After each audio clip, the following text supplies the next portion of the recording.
5वीं सदी के बीच के वक्त में एक विचारक थे जिनका नाम था एम्पीडोक्लीज। उन्होंने 4 चीजों का सिद्धांत बताया था, हवा, पानी, मिट्टी और आग। इनके साथ 2 ताकतें बताई, प्यार और झगड़ा। इनका असर आगे की सोच, दवाई, दुनिया की रचना और धर्म पर भी पड़ा। एम्पीडोक्लीज ने दुनिया के बदलने के बारे में उस समय के विचारों को चुनौती दी थी, लेकिन पूजा और जादू जैसी चीजों को भी अपनाया था। इस वजह से उनका नाम उस वक्त के बड़े सोचने वालों में हुआ। उनके बारे में आज भी बहुत बहस होती है, क्योंकि ये तय नहीं है कि उनके कितने असली लिखे हुए काम हैं या उनका पूरा सोचने का तरीका कितना साफ है। एम्पीडोक्लीज के कामों को आमतौर पर 2 हिस्सों में बांटा जाता है, नेचर के बारे में और शुद्धिकरण के बारे में। उन्होंने जो बातें कही उन पर आज भी पढ़ने लिखने वाले लोग चर्चा करते हैं। उनका असर उनके बाद के विचारकों पर भी पड़ा। एम्पीडोक्लीज सिसिली के एक शहर में पैदा हुए थे, लेकिन उनका असली जन्म कब हुआ था यह साफ नहीं है। माना जाता है कि उनका जन्म 5वीं सदी के शुरू में हुआ था। उनकी उम्र करीब 60 साल रही थी। उनके बारे में कई कहानियां मिलती हैं, जिनमें से कुछ सच्ची नहीं लगती। उनकी फैमिली अमीर थी। उनके दादा घोड़े पालते थे और ओलंपिक में जीत चुके थे। कहा जाता है कि एम्पीडोक्लीज ने अलग अलग सोचने वालों से सीखा, जैसे पार्मेनिडीज और पाइथागोरस। पर असली में वह उनके वक्त के नहीं थे, बस उनके विचारों से प्रभावित थे। उनके अपने शहर में राजनीति बहुत बदली थी, कभी राजशाही, कभी गणतंत्र। एम्पीडोक्लीज लोगों के हक के लिए खड़े हुए, राजा बनने से भी मना किया और अपने पापा ने भी तानाशाही को रोकने की कोशिश की थी। इसलिए लोग उन्हें बहुत अच्छा बोलने वाला मानते थे। कहा जाता है कि उन्होंने बोलने का तरीका ही बना दिया था। उन्हें होमर जैसा जबरदस्त भाषा का इस्तेमाल करने वाला बताया गया। उनके कई शिष्य भी हुए और वे इलाज करने वाले यानी वैद्य भी थे। उनके बारे में लिखा गया कि उन्होंने एक मरी हुई औरत को जिंदा किया था और लोग उन्हें भगवान मानने लगे थे। ये बातें उनकी कविताओं से निकली। वे बहुत घूमते थे, अलग अलग जगह गए। उनकी मौत कैसे हुई, इस पर भी अलग अलग बातें मिलती हैं। एक कहानी ये भी है कि उन्होंने एक ज्वालामुखी में छलांग लगाई थी, लेकिन ये सच नहीं है। शायद उनकी मौत किसी और जगह हुई थी, लेकिन असली बात साफ नहीं है। एम्पीडोक्लीज के असली लिखे हुए काम पूरे नहीं बचे हैं, लेकिन उनका नाम आगे के कई सोचने वालों, वैद्यों और कुदरती विज्ञान वालों के बीच चलता रहा। माना जाता है कि उन्होंने 2 कविताएं लिखी थीं। एक थी प्रकृति के बारे में और दूसरी थी शुद्धिकरण के बारे में। उनके नाम पर और भी कई काम बताए गए, जैसे भगवान अपोलो की पूजा के गीत, लड़ाई पर कविता, इलाज से जुड़ी बातें, नाटक, छोटी कविताएं और राजनीति पर लिखी चीजें, लेकिन इनका साफ साफ कोई सबूत नहीं। उनके बचे हुए टुकड़ों को समझना इसलिए मुश्किल है क्योंकि ये साफ नहीं है कि ये अलग अलग काम है या एक ही बड़ा काम है। हाल में मिले कुछ पुराने पन्नों में दोनों हिस्सों की लाइनें एक साथ मिली, जिससे ये लगता है कि अगर 2 काम भी हैं, तो उनमें फर्क उतना नहीं है जितना पहले सोचा जाता था। वैसे एक हिस्सा ज्यादा कुदरती चीजों के बनने और बदलने की बात करता है, दूसरा हिस्सा अच्छे बुरे काम और शुद्धि की बात करता है। इसलिए दोनों को अलग समझा जाता है। प्रकृति पर जो कविता है उसमें बताया गया है कि दुनिया कैसे बनी, किस तरह सब चीजें मिलती जुलती रहती हैं और कैसे जानवर पौधे बनते हैं। इसमें उन्होंने कहा कि सब कुछ 4 जड़ों से बना है और इन्हें 2 ताकतें चलाती हैं, एक प्यार और दूसरी झगड़ा। ये 4 जड़ें हैं, आग, मिट्टी, हवा और पानी। इनको देवी देवताओं के नाम से भी बताया गया है। सब कुछ इन्हीं 4 से बनता है और प्यार इन सबको मिलाता है, झगड़ा अलग करता है। जब प्यार की ताकत बढ़ती है तो सब मिल जाते हैं, जब झगड़े की ताकत बढ़ती है तो सब अलग हो जाते हैं। ये ताकतें बराबर रहती हैं, बस कभी एक आगे हो जाती है, कभी दूसरी। उन्होंने कहा कि ये जड़ें और ताकतें कभी खत्म नहीं होती और ना ही इनमें कुछ नया जुड़ता है। सब कुछ इन्हीं से बनता और बिगड़ता रहता है, लेकिन इनका अपना वजूद हमेशा रहता है। इसी को चक्र के रूप में बताया गया है कि जैसे जैसे वक्त बदलता है, कभी सब साथ आते हैं, कभी बिखर जाते हैं। दुनिया में जो भी बदलाव हम देखते हैं वो इन्हीं जड़ों और ताकतों के जुड़ने बिखरने से होता है। ये सब हमेशा एक जैसे रहते हैं, बस रूप बदलते हैं। दूसरे पुराने सोचने वाले कहते थे कि सब एक है, कुछ नया नहीं बनता, लेकिन एम्पीडोक्लीज ने कहा कि चीजें बदलती भी हैं और बनी भी रहती हैं, बस 4 जड़ें और 2 ताकतें हमेशा रहती हैं। इसी से सारी दुनिया की रचना और बदलाव समझाया जा सकता है। दुनिया कैसे बनी? ये सब 4 जड़ों और 2 ताकतों के आपस में मिलने जुदा होने से होता है। हर जड़ की अपनी एक खासियत होती है। जैसे आग और पानी आम तौर पर एक दूसरे के खिलाफ माने जाते हैं और आग और हवा को एक जैसे समझा जाता है, लेकिन एम्पीडोक्लीज का मानना था कि सिर्फ जड़ों की अपनी खासियत से दुनिया अपने आप नहीं बन सकती। इसलिए उन्होंने प्यार और झगड़े को भी जरूरी बताया। प्यार सब जड़ों को मिलाता है, उनमें आपसी लगाव बनाता है। अगर प्यार न हो तो ये जड़ें अपने आप कभी नहीं मिलेंगी। प्यार का असर ये है कि अलग अलग चीजें भी एक हो जाती। झगड़ा ठीक उल्टा करता है, वो अलग अलग जड़ों में दूरी बढ़ाता है। जब झगड़े की ताकत बढ़ती है तो सब जड़ें अपनी अपनी जगह अलग हो जाती हैं। ये प्यार और झगड़ा हमेशा साथ रहते हैं, कभी एक बढ़ जाता है, कभी दूसरा।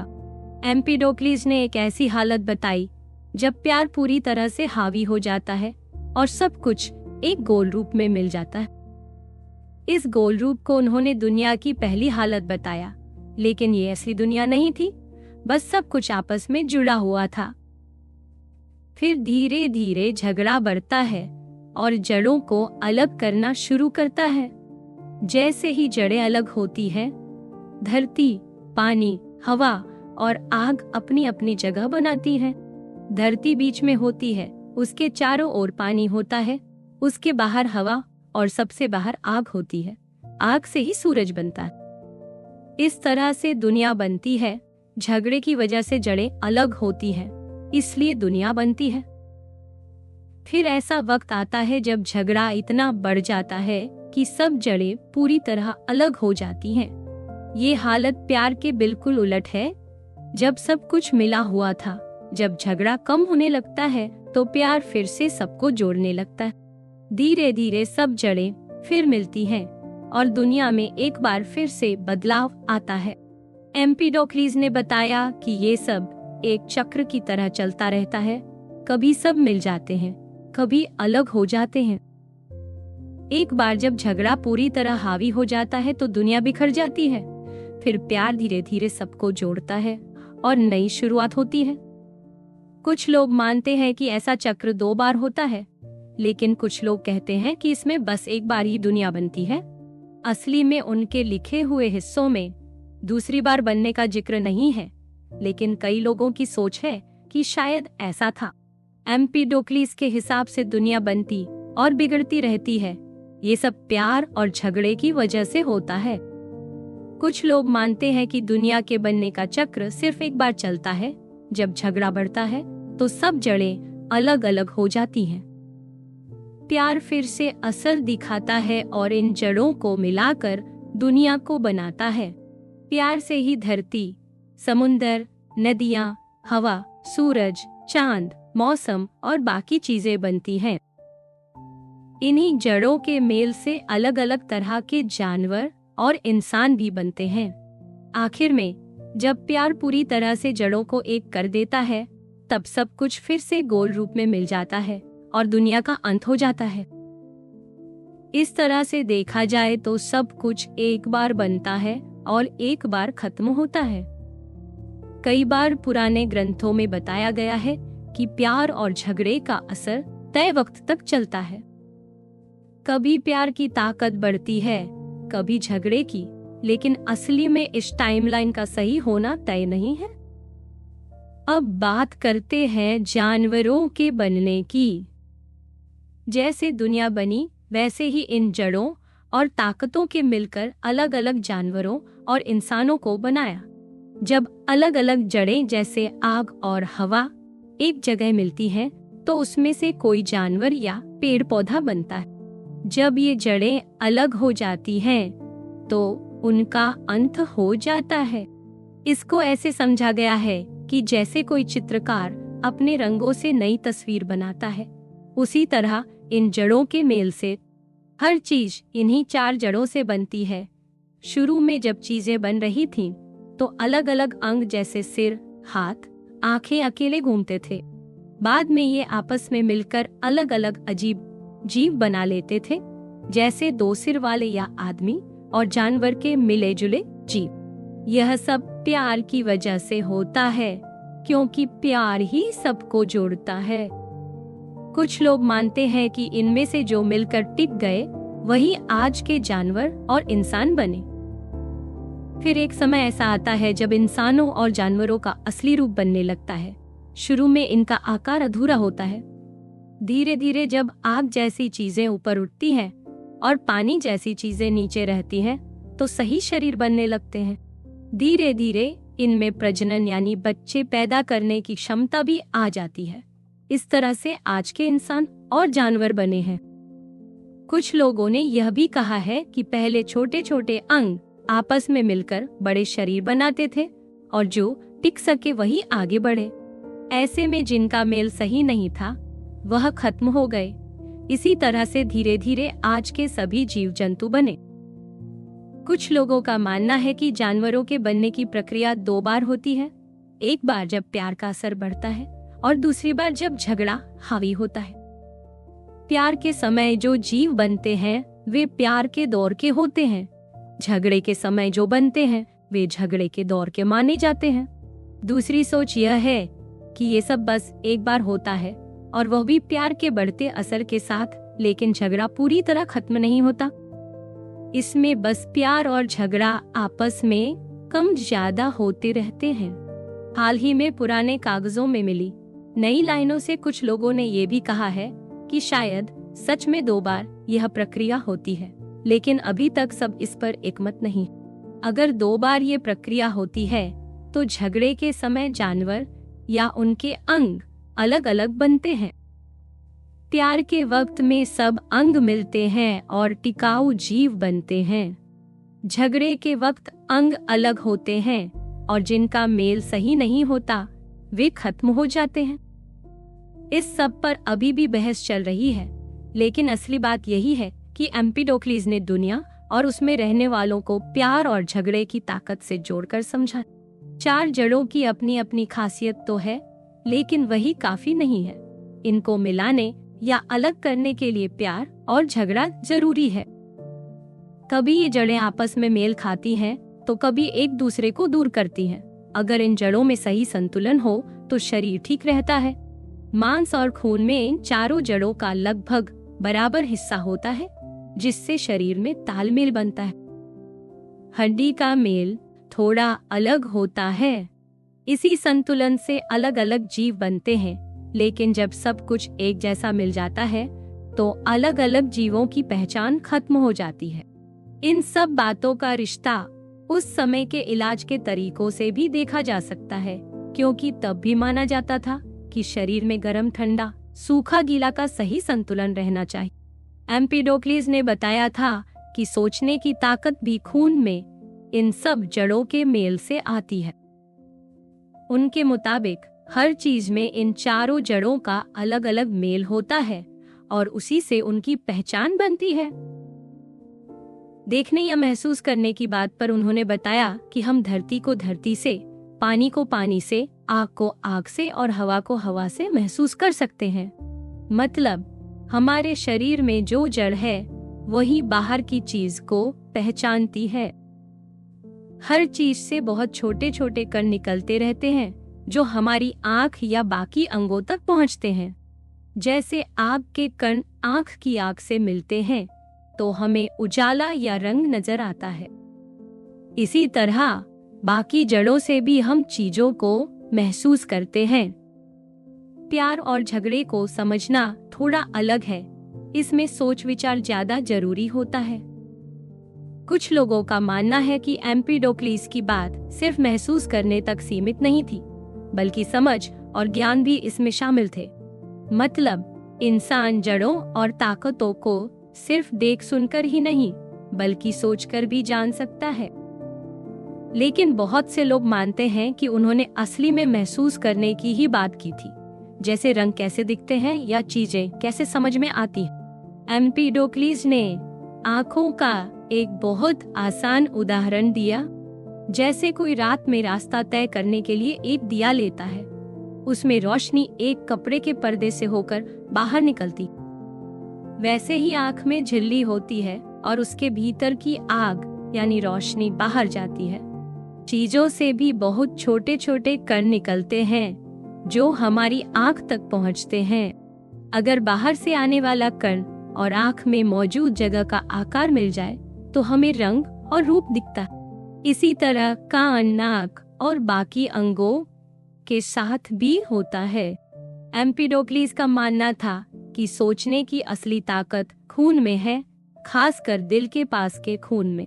उनका कहना था कि जैसे शरीर के अलग अलग हिस्सों में जड़ों का मेल है, वैसे ही खून में चारों जड़ों का सही तालमेल है, इसलिए इंसान सोच सकता है। सोच और महसूस करने दोनों का रिश्ता इन्हीं जड़ों से है। हर किसी की समझ उसके शरीर में मौजूद जड़ों के मेल पर टिकी होती है। अगर खून में जड़ों का मेल थोड़ा कम ज्यादा हो जाए तो सोचने समझने की ताकत बदल जाती है। इसी वजह से अलग अलग इंसानों की आदत और स्वभाव भी अलग होता है। उन्होंने यह भी कहा कि सब चीजों में सोचने की ताकत होती है, यहाँ तक कि उन चीजों में भी जिनमें खून नहीं होता। इंसान के लिए दिल के पास का खून समझ का केंद्र बन जाता है। सोच समझ की ताकत उसी पर निर्भर करती है। अगर कोई इंसान दिल से और पूरे मन से किसी चीज को समझना चाहे तो वह उसे अच्छी तरह समझ सकता है और उसका फायदा उठा सकता है। अगर कोई मन में उलझन रखे या लालच में रहे तो वह समझ खो देता है और जड़ों की सही ताकत उससे दूर हो जाती है। अंत में एम्पीडोक्लीस का मानना था कि अगर इंसान के खून में चारों जड़ों का तालमेल प्यार की वजह से बराबर है तो सोचने की शक्ति भी पूरी होती। अगर यह मेल बिगड़ जाए या झगड़े की ताकत बढ़ जाए तो सोचने की शक्ति कम हो जाती है। शुद्धि का मतलब है अपने आप को साफ और पवित्र बनाना। पुराने समय में लोग शुद्धि के लिए तरह तरह के तरीके अपनाते थे, जैसे पानी या खून से नहाना या कुछ गलत कामों से दूर रहना। माना जाता था कि शरीर की सफाई से बीमारी दूर होती है और आत्मा की शुद्धि से इंसान आगे बढ़ता है। इसी सोच पर एम्पीडोक्लीस की यह कविता बनी थी, जिसमें उन्होंने बताया कि कैसे आत्मा को शुद्ध किया जा सकता है। एम्पीडोक्लीस ने अपने लोगों से कहा था कि उनके पास भविष्य देखने और इलाज करने की ताकत है। उनकी बातों में बार बार आत्मा के सफर का जिक्र मिलता है। इसमें बताया गया है कि अगर कोई आत्मा झगड़े और बुरे कर्मों में फंस जाती है तो उसे बहुत लंबे समय तक अलग अलग रूप में भटकना पड़ता है। उसकी आत्मा को धरती, पानी, आग और हवा में से होकर गुजरना पड़ता है। ऐसे में उसे हजारों मौसम तक अलग अलग जानवर, पेड़ या इंसान का रूप लेना पड़ता है। ये सब इसलिए होता है ताकि वह आत्मा अपने किए हुए बुरे कामों का फल भोग सके और आखिर में फिर से शुद्ध होकर ऊपर लौट सके। एम्पीडोक्लीस ने बताया था कि इस चक्कर से निकलने के लिए आत्मा को अच्छे काम करने चाहिए। उसे मांस, कुछ खास दालें और पत्तों से दूर रहना चाहिए। साथ ही कुछ और बुरे कामों से भी खुद को रोकना चाहिए। ऐसा करने से आत्मा को शांति मिलती है और वह फिर से ईश्वर के पास पहुंच सकती है। आत्मा के इस सफर में चारों जड़ों का बड़ा हाथ है। जब झगड़ा बढ़ता है तो आत्मा शांति खो देती है और अलग अलग रूपों में भटकने लगती है। लेकिन जब प्यार की ताकत आती है तो आत्मा को फिर से ऊपर जाने का रास्ता मिल जाता है। एम्पीडोक्लीस ने बताया था कि पुराने समय के लोग बहुत शांत और सुखी थे, क्योंकि वे सिर्फ प्यार की पूजा करते थे। जब लोग गलत रास्ते पर चले जाते हैं, मांस खाते हैं, हिंसा करते हैं या बलिदान देते हैं, तो उनका दुख बढ़ता है। प्यार की पूजा से ही आत्मा को शांति मिलती है और आखिर में वह फिर से ईश्वर के पास चली जाती है, जहां उसे सुख मिलता है। इस सोच में आत्मा का सफर सबसे जरूरी है। आत्मा का ये सफर बहुत लंबा होता है, जिसमें उसे कई बार जन्म और मौत से गुजरना पड़ता है। ये सफर प्यार और झगड़े की ताकत से चलता है। जब आत्मा बुरे कर्म करती है तो उसे अलग अलग रूपों में भेज दिया जाता है। हर बार जब वह अच्छा बनती है और सच्चाई की तरफ जाती है, तो उसे अपने असली घर यानी ईश्वर के पास लौटने का मौका मिलता है। इस सफर में हर चीज यानी धरती, पानी, आग और हवा अपनी अपनी भूमिका निभाती है। आत्मा को इन सब के बीच भटकना पड़ता है। कब ये सफर शुरू होता है और आत्मा कैसे अलग होती है, इस पर साफ साफ जवाब नहीं है, लेकिन इतना जरूर है कि बुरे कामों की वजह से ही आत्मा को ये सजा मिलती है। इसी तरह जब आत्मा अच्छे रास्ते पर चलती है तो उसे फिर से अपने असली सुख की ओर लौटने का मौका मिल जाता है। जब कोई आत्मा बुरा काम करती है तो उसे देवताओं से दूर कर दिया जाता है और उसे बहुत समय तक अलग अलग रूपों में भटकना पड़ता है। ऐसी आत्मा सब जगह नापसंद की जाती है और वह झगड़े के सहारे ही जीती है। इंसानों की हालत भी बहुत दुख भरी बताई गई है, क्योंकि सबको दर्द और परेशानी से होकर ही गुजरना पड़ता है। एम्पीडोक्लीज ने खुद कहा था कि उन्होंने भी बहुत भटकन देखी है। कभी लड़का बने, कभी लड़की, कभी पेड़, कभी पक्षी, कभी मछली। इस भटकन में आत्मा एक से दूसरे रूप में जाती है, पहले पौधा, फिर जानवर, फिर जानवर। हर बार आत्मा ऊपर चढ़ने की कोशिश करती है। सबसे ऊपर पेड़ों में तेजपत्ता, जानवरों में शेर, इंसानों में ज्ञानी, कवि, वैद्य और नेता माने जाते हैं। ये चक्कर हर जीव पर लागू होता है, इसलिए मांस खाना और खून बहाना मना किया गया है। जो लोग यह नहीं समझते कि आत्मा कितने रूपों में भटकती है, वे मासूम जानवरों को मारते हैं और मांस खाते हैं। एम्पीडोक्लीज ने इसे बहुत गलत माना है। उनका कहना था कि ऐसा करने वाले इंसान असल में अपने ही परिवार का मांस खाते हैं, क्योंकि आत्मा कभी न कभी उनके अपने में भी आ सकती है। इसलिए जानवरों का बलिदान करना भी इंसान का बलिदान करने जैसा ही है। उन्होंने यह भी कहा कि कभी कभी इंसान अपने ही बच्चे का बलिदान करते हैं और समझते हैं कि वे कोई बड़ा काम कर रहे हैं, जबकि असल में वे बहुत बड़ा पाप कर रहे हैं। इसी वजह से उन्होंने मान, तेजपत्ता और कुछ खास दालों से भी दूर रहने की सलाह दी थी। एक समय ऐसा भी था जब लोग सिर्फ प्यार की पूजा करते थे। तब इंसान और जानवर सभी बहुत शांत रहते थे। कोई बलिदान नहीं होता था। लोग शहद, खुशबू और पूजा के लिए फूल ही चढ़ाते थे। उस समय को सुख शांति का समय माना जाता है। अगर इंसान शुद्ध बनने के लिए अच्छे काम करें, मांस न खाएं, हिंसा न करें, तो आत्मा जल्दी से ऊपर चढ़ सकती है और फिर से सुखी जीवन पा सकती। इस सोच में बताया गया है कि इंसान अपने अच्छे कर्मों से अपने भाग्य को भी बदल सकता है। देवताओं और आत्माओं का जिक्र भी यहाँ खास है। एम्पीडोक्लीज ने बताया कि 4 जड़ें और प्यार, झगड़ा ही असली देवता है। आत्मा जब गलती करती है तो झगड़ा उसे सजा देता है, चारों जड़ें उसे बार बार निकाल देती है। लेकिन प्यार की पूजा से आत्मा को फिर से अपना असली सुख मिल जाता है। जब आत्मा पूरी तरह शुद्ध हो जाती है तो वह फिर से देवता बन जाती है और हमेशा के लिए सुखी रहती। आत्मा का सफर, उसके दुख और सुख सब इन 4 जड़ों और प्यार, झगड़े की ताकत पर टिका है। जब तक आत्मा शुद्ध नहीं होती, उसका ये सफर चलता रहता है। आत्मा बार बार अलग अलग रूप लेती है। कभी वह पेड़ बन जाती है, कभी जानवर, कभी इंसान। एम्पीडोक्लीज ने बताया था कि आत्मा को बहुत लंबा समय इसी भटकन में गुजरना पड़ता है। इस सफर में आत्मा न तो ऊपर वाले के पास जा पाती है, न ही नीचे वाली दुनिया में टिक पाती है। ये समय दुख और तकलीफ का होता है। आत्मा का असली मकसद है इस सफर से निकलकर फिर से देवता बन जाना। ये सफर एक सीढ़ी की तरह है जिसमें आत्मा सबसे पहले पौधा बनती है, फिर जानवर, फिर इंसान। पौधों में तेजपत्ता सबसे ऊंचा है, जानवरों में शेर और इंसानों में वे लोग सबसे ऊंचे माने गए हैं जो ज्ञानी, कवि, वैद्य या अच्छे नेता हैं। ये सब लोग प्यार की तरफ होते हैं और झगड़े से दूर रहते हैं। जब आत्मा पूरी तरह शुद्ध हो जाती है तो वह फिर से देवता बन जाती है। कुछ लोगों का कहना है कि सिर्फ समय पूरा होने पर ही आत्मा को यह सुख मिलता है, भले ही उसने अच्छे काम न किए हों। आत्मा के सफर में सबसे बड़ा सवाल यही है कि क्या ये चक्कर हमेशा चलता रहता है या कभी पूरा भी होता है। इसमें भी सबकी अलग अलग राय है।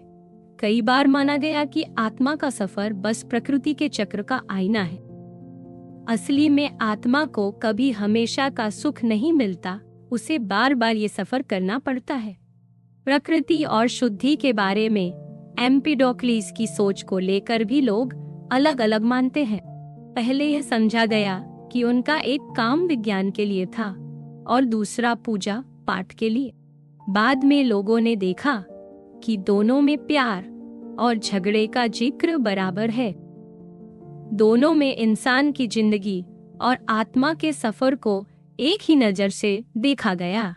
यानी जैसे प्रकृति में सब कुछ प्यार और झगड़े से बदलता है, वैसे ही इंसान की आत्मा भी इनकी वजह से अलग अलग रूपों में भटकती। जब इंसान यह समझ जाता है कि सच्चा सुख प्यार में है, तो वो झगड़े से बचना चाहता है और किसी का खून नहीं बहाना चाहता।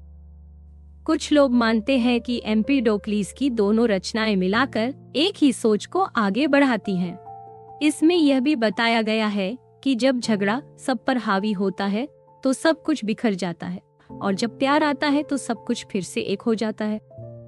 इसी तरह आत्मा भी अपने बंधन से आजाद होती है और प्यार में मिल जाती है। कई लोग मानते हैं कि उन्होंने एक ही बात दो अलग अलग तरह से समझाई थी, एक आम लोगों के लिए और दूसरी अपने खास शिष्यों के लिए। आम लोगों को बताया कि कैसे शुद्ध बने और सही रास्ता चुने, जबकि अपने शिष्यों को उन्होंने पूरी सच्चाई और गहरे रहस्य बताए। एम्पीडोक्लीस की सोच का असर बहुत आगे तक रहा। उनके विचारों की चर्चा कई मशहूर लोगों ने की। उनकी कविताओं की वजह से उनका नाम आज भी याद किया जाता है। कई बड़े विचारकों और लेखकों ने उनके काम से कुछ न कुछ सीखा। उनकी बातों ने कई लोगों को सोचने का नया तरीका दिया और उनके शब्दों का जादू आज भी लोगों को अपनी ओर खींचता है। कई बड़े लेखकों ने उनकी जिंदगी और विचारों पर अपनी किताबें भी लिखी। इस तरह एम्पीडोक्लीस की सोच और लिखावट आज भी लोगों के दिलों में जिंदा है।